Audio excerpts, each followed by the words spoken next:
So Saagar and I found ourselves sort of unintentionally at the story of a media story here that we wanted to talk about when we sat down and interviewed Tara Reade.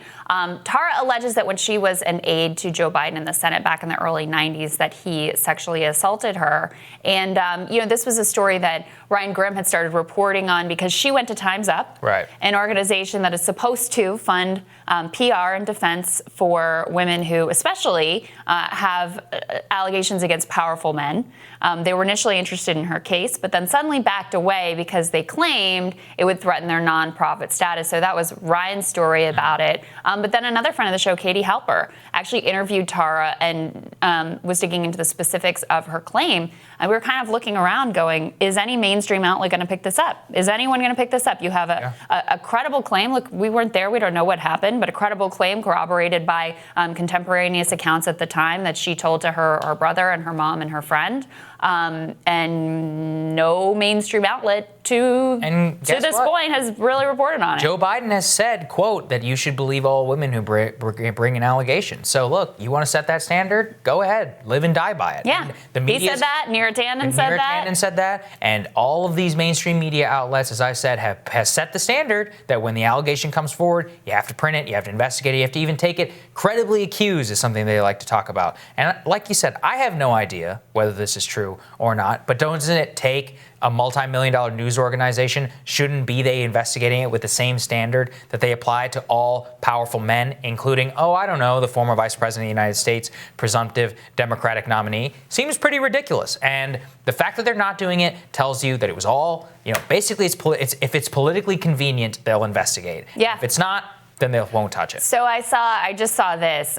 Former Vermont Governor Howard Dean was tweeting, I don't know what happened with this allegation, but the initial reporting was from The Intercept, which is affiliated with Glenn Greenwald, and they're cozy with Russia, and so it's not a credible outlet. Okay. I wonder if they found it credible back when Ryan Grimm, the very same reporter, was reporting on Brett Kavanaugh. They seemed to find him credible enough then, but now that it's politically inconvenient, suddenly there's a weird Russia angle, and oh my God, there's a relationship to Glenn Greenwald, so we have to just dispatch with allegations and not take them seriously at all. Yeah. It's so transparent what they do. Yeah, it really is. And you know what? Ryan is one of the most credible journalists in D.C. I find him more credible than anybody else at many of these other outlets. And so that's an outrageous accusation. And it just shows you the type of BS that they have no legs to stand on. Again, given the standards they created. So you want to create them, you're going to die by them. Yep. And at the same time, we have this fun, speaking of the mainstream media, the Washington Post, I loved this story. So there's this 56-year-old guy in San Diego, and he tweets out, I don't even want to name his name. Yeah.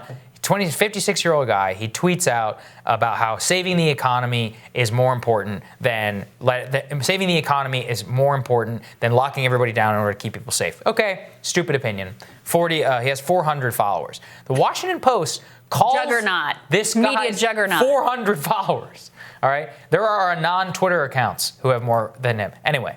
So the Washington Post sees this tweet and calls his parents, his elderly parents, and then writes a story about him and lights him up to millions of subscribers, essentially doxes a private citizen for having a dumb opinion. Now, look, there's a lot of people out there with really dumb opinions. Do they deserve to We've be all had dumb doxed? opinions. I have dumb opinions. At one time or another, let's be honest. And for some reason, I have a television show where I get to spout them every day.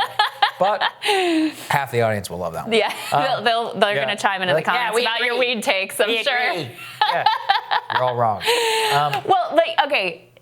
Especially putting this story of, the lawyer with 400 followers versus the powerful man with tons of influence with a credible claim against that they ignore. But this, the low guy on the totem pole who never asked to be in public life, right? That's who they dig in on because it's consequence-free to them. Consequence-free. There's no risk to doing that. You can do that all day long, win all kinds of plaudits. Everybody will love you for taking down someone who has the wrong idea about something. And I didn't agree with his opinion either. But it shows you everything about the way the media operates and this cost-benefit analysis of who do they need to have access to, who has the power to push back, who's got the legal might to push back, who do they depend on for their access to journalism and their access to the power structure from which they benefit.